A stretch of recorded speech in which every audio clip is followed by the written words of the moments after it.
Quand on parle du cerveau, on pense souvent au fait que son rôle est de réfléchir, de mémoriser ou encore de prendre des décisions. Mais en réalité, ce n'est pas du tout sa priorité. Sa priorité, c'est une seule chose, te maintenir en vie. Et tout le reste passe après. C'est pour cette raison que ton cerveau ne fonctionne pas toujours comme tu le souhaiterais, parce qu'il ne cherche pas ton bonheur, il ne cherche pas non plus ton épanouissement. Il cherche d'abord à éviter que tu meurs. Et cette mission, elle va influencer énormément ton quotidien. On va prendre un exemple, la peur. Si tu dois prendre la parole devant des personnes, objectivement, tu ne risques pas ta vie. Et pourtant, ton cœur va s'accélérer. Tes mains peuvent aussi devenir moites. Tu peux avoir aussi la gorge serrée. Pourquoi? Ben parce que ton cerveau détecte une situation qu'il associe à un danger potentiel. Et donc, il va préférer déclencher une alerte pour rien que de passer à côté d'un vrai danger. Et pour lui, une fausse alerte coûte moins cher qu'un danger ignoré. Un autre exemple, les pensées catastrophiques ou non catastrophiques d'ailleurs. On va dire les pensées inconfortables qu'on a tous. Je connais personne qui a toujours et à 100% des pensées agréables et rassurantes. Ça n'existe pas. En revanche, ce qui existe, c'est le volume que prennent ces pensées, la place qu'elles prennent. Et chez certaines personnes, eh bien, ça prend énormément de place. Et là, c'est pénible à vivre.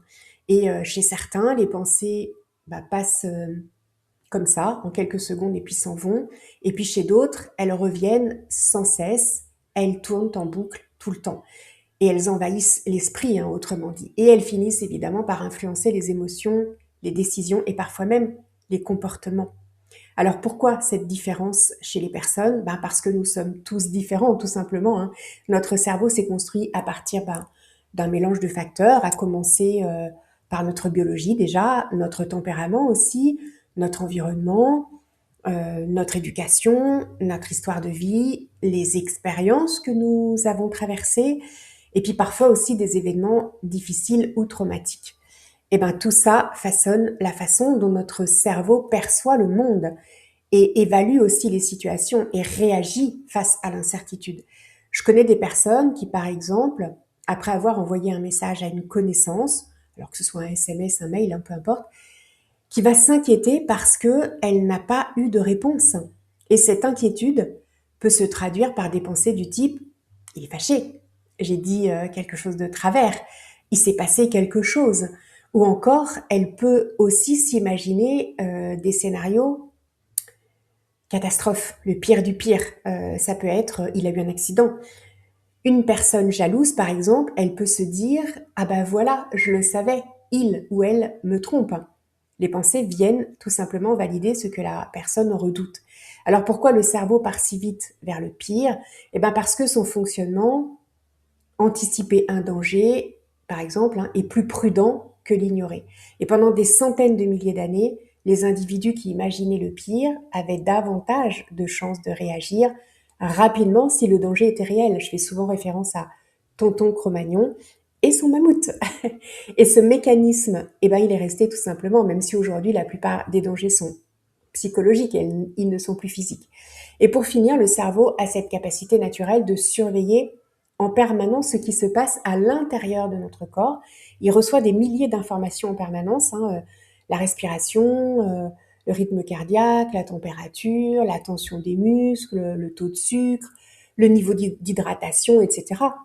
Ça peut être aussi l'état de l'estomac, la digestion. Tout ça, ce sont des paramètres biologiques, des informations qui lui permettent de vérifier que notre organisme fonctionne correctement. Imagine un immense tableau de bord rempli de voyants, le cerveau va les surveiller en permanence. Et s'il y a un voyant qui s'allume, en fait, il peut déclencher une réaction, la soif, la faim, la fatigue, les nausées, l'envie de s'allonger, une sensation d'inconfort aussi, etc. Et chez certaines personnes anxieuses notamment, le cerveau surveille tellement l'intérieur du corps qu'il interprète parfois des sensations normales comme inquiétantes. Un cœur qui bat un peu plus vite, un vertige passager, une douleur musculaire, etc.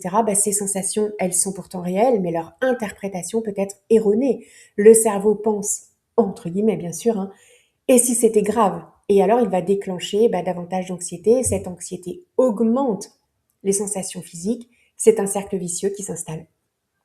Tout ça pour conclure que lorsque tu comprends que ton cerveau cherche d'abord à maintenir en vie, à te maintenir en vie, hein, bah, beaucoup de choses deviennent plus claires et tu comprends pourquoi il anticipe le pire, pourquoi il va détecter facilement les dangers, pourquoi il reste parfois bloqué sur une pensée inquiétante. Et tout ça, ben, c'est parce qu'il applique simplement le programme qui lui a permis de protéger l'espèce humaine pendant des milliers de générations. Mais évidemment, c'est possible d'apprendre progressivement à baisser le volume de ses pensées si toutefois le son est plus fort. C'est peut-être ton cas. Et grâce à la neuroplasticité, notamment, on peut le faire. Notre cerveau, il est capable de se modifier tout au long de la vie avec de nouvelles expériences, des apprentissages répétés, des stratégies adaptées. Il peut progressivement développer de nouveaux automatismes, tout simplement.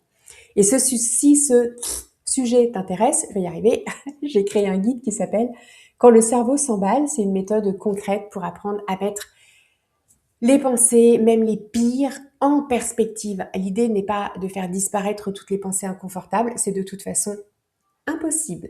Ces pensées font partie du fonctionnement normal de notre cerveau, mais l'objectif est qu'elles prennent, bah, comme je le disais tout à l'heure, moins de place, qu'elles aient moins d'impact sur tes émotions, tes décisions, et que tu retrouves davantage de recul face à ce que ton cerveau te raconte. Tu trouveras le lien de ce guide juste en dessous de cette vidéo, et je te dis à bientôt.